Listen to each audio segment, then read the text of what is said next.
Hi everyone.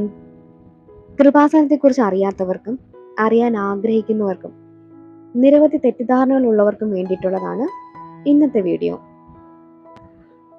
Alappuzha ജില്ലയിലെ കലവൂരിലാണ് കൃപാസനം എന്ന Marian ധ്യാന കേന്ദ്രം സ്ഥിതി ചെയ്യുന്നത്. 2004 ഡിസംബർ 7-ാം തീയതി ഉച്ചകഴിഞ്ഞ് 2:30 ആൾത്താരയിൽ ശുശ്രൂഷ നടന്നുകൊണ്ടിരിക്കെ സമയഘടികാരം നെഞ്ചു ചാർത്തിയ മാതാവ് പ്രത്യക്ഷപ്പെട്ടു. പിന്നീട് ഉടമ്പടി എന്ന ആശയവും ബഹുമാനപ്പെട്ട ജോസഫ് അച്ഛന് നൽകി. പരിശുദ്ധ അമ്മയുടെ പ്രത്യക്ഷീകരണം സഭ പഠന വിധേയമാക്കിയിട്ടുണ്ട്. നമ്മൾ ഉടമ്പടി എടുത്ത് അത് കൃത്യമായി പാലിച്ച് നമ്മുടെ നിയോഗങ്ങൾ ഓരോന്നായി സാധിച്ചു കിട്ടുമ്പോൾ, അവ സാക്ഷ്യപ്പെടുത്തുമ്പോൾ മാതാവിന്റെ പ്രത്യക്ഷീകരണത്തെ സഭ അംഗീകരിക്കും. ഇനി നമുക്ക് ഉടമ്പടിയിലേക്ക് വരാം. ഉടമ്പടി എടുത്തിട്ടും എൻ്റെ നിയോഗങ്ങളൊന്നും നടന്നു കിട്ടിയില്ല എന്ന് പറയുന്നവരോട് എനിക്കൊന്നേ പറയാനുള്ളൂ. നിങ്ങൾ ഉടമ്പടിയിൽ തന്നെ ജീവിക്കുക, സാക്ഷ്യങ്ങൾ കേട്ടുകൊണ്ടേയിരിക്കുക. നിയോഗങ്ങൾ സാധിച്ചു കിട്ടിയ ശേഷവും ജീവിതകാലം മുഴുവൻ ഉടമ്പടി എന്ന ജീവിത രീതിയിൽ തുടരാൻ ആഗ്രഹിക്കുന്ന ഒരു ജനവിഭാഗമുണ്ട്. അവരുടെ ജീവിതത്തിൽ ഓരോ നിമിഷവും ദൈവകൃപ നിറഞ്ഞുകൊണ്ടേയിരിക്കും. ഇനി ഉടമ്പടി എന്താണെന്ന് പറയാം. കാനായിലെ കല്യാണത്തെക്കുറിച്ച് ബൈബിൾ പറയുന്നുണ്ട്. മാതാവിന് ഏറ്റവും അടുപ്പം ഉണ്ടായിരുന്നൊരു കുടുംബത്തിലെ വിവാഹം വരുന്നില്ല. വീഞ്ഞ് തീർന്നുപോയ സാഹചര്യത്തില് മാതാവ് ആ കുടുംബത്തിന് വേണ്ടി അത്ഭുതം പ്രവർത്തിക്കാനായിട്ട് ഈശോയോട് ആവശ്യപ്പെട്ടു. എന്നിട്ട് സേവകരോട് പറഞ്ഞു, ഈശോ പറയുന്നത് പോലെ ചെയ്യുവാൻ, അവൻ പറയുന്നത് പോലെ ചെയ്യുവൻ എന്നാണ് ബൈബിളിൽ പറഞ്ഞിരിക്കുന്നത്. ഈശോ തൻ്റെ ജീവിതത്തില് ഈശോയുടെ അത്ഭുത പ്രവൃത്തികളൊക്കെ ചെയ്തു തുടങ്ങുന്നതിനും മുന്നേ ഉള്ളൊരു സമയമായിരുന്നു അത്.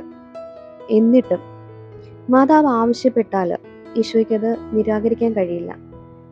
അങ്ങനെ 6 കൽഭരണികളിൽ വെള്ളം നിറയ്ക്കാൻ സേവകരോട് പറഞ്ഞു.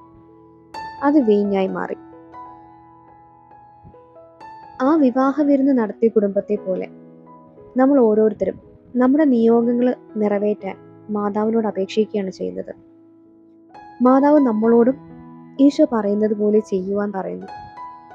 6 കൽഭരണികൾ, നമ്മുടെ 6 നിയോഗങ്ങൾ നമ്മൾ സമർപ്പിക്കുകയാണ്.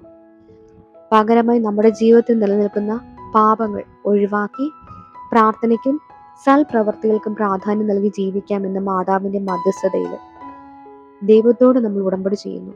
നമ്മൾ എത്ര പ്രാർത്ഥിച്ചിട്ടും നടക്കാത്ത ചില കാര്യങ്ങളുണ്ട്. അതിന്റെ കാരണം എന്ന് പറയുന്നത് പാപമാണ്. നമ്മുടെ ജീവിതത്തിലുള്ള പാപങ്ങളാണ് നമ്മൾ പ്രാർത്ഥനയ്ക്ക് ഉത്തരം കിട്ടാതെ നിൽക്കുന്നതിന് കാരണം. നമ്മൾ ചെയ്തു പോയ പാപങ്ങൾ ഓർത്ത് അനുതപിക്കുകയും അവ ഉപേക്ഷിക്കുകയും വേണം.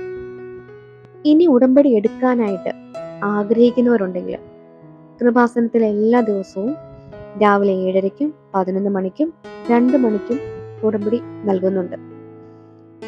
ഇതിനായിട്ട് ഉടമ്പടി എടുക്കുന്നതിന് 1 മണിക്കൂർ മുന്നേ കൃപാസനത്തിലെത്തി അവിടുത്തെ കൗണ്ടറിൽ നിന്ന് നമ്മൾ ടോക്കൺ വാങ്ങണം.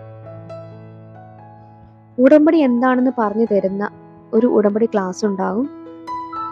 പിന്നെ ചെയ്യേണ്ട ഓരോ കാര്യങ്ങളും അവിടുന്ന് വരെ നമുക്ക് പറഞ്ഞു തരും. ഉടമ്പടി എന്ന് പറയുന്നത് പെട്ടെന്ന് വന്ന് ഒരു ഫോം ഫില്ല് ചെയ്ത് കൊടുത്ത് തിരിച്ച് വീട്ടിൽ പോകാൻ പറ്റുന്ന ഒന്നല്ല. 3-4 മണിക്കൂർ പ്രാർത്ഥനയോടെ കൃപാസനത്തിനകത്ത് സ്പെൻഡ് ചെയ്യാൻ തയ്യാറായി ഒരുങ്ങി വേണം നമ്മൾ എത്താൻ. ഇനിയും സംശയങ്ങൾ തീരാത്ത ഒത്തിരി പേരുണ്ടാവും. നിങ്ങളുടെ സംശയങ്ങൾക്കുള്ള ഉത്തരം ജോസഫ് അച്ഛൻ്റെ പ്രസംഗങ്ങളിലൂടെ നിങ്ങൾക്ക് ലഭിക്കും. ചിലർക്ക് വിശ്വാസം ഉണ്ടാകും, പക്ഷെ ഉടമ്പടി എടുക്കാൻ വയ്യ. മറ്റു ചിലർക്ക് പകുതി വിശ്വാസം മാത്രമേ കാണൂ. ഇനിയും ചിലർക്ക് തീരെ വിശ്വാസമില്ല, പക്ഷേ ഇതിനെക്കുറിച്ച് കേൾക്കുന്നത് കൊണ്ട് വിരോധമൊന്നുമില്ല. അങ്ങനെയും ഉണ്ടാവും. നിങ്ങൾ ഇതിൽ ഏത് കാറ്റഗറിപ്പെട്ട ആളായാലും കൃപാസനത്തിൻ്റെ സാക്ഷ്യങ്ങളും ജോസഫ് അച്ഛൻ്റെ പ്രസംഗങ്ങളും ഒക്കെ യൂട്യൂബിൽ ഷോർട്സ് ആയിട്ടും ലോങ് വീഡിയോസ് ആയിട്ടും ലൈവായിട്ടും ഒക്കെ ഉണ്ട്. കൃപാസനത്തിൽ ഉടമ്പടി എടുത്ത ആളുകൾ പല സ്ഥലങ്ങളിൽ നിന്ന് വന്ന്, പല സാഹചര്യങ്ങളിൽ നിന്ന് വന്ന്, അവരുടെ ജീവിതത്തിൽ സംഭവിച്ച കാര്യങ്ങൾ വന്ന് പറയുമ്പോൾ, അത് സാക്ഷ്യപ്പെടുത്തുമ്പോൾ, അത് കേൾക്കുന്ന നമ്മൾ അറിയാതെ പറഞ്ഞു പോകും. Praise the Lord. Ave Maria.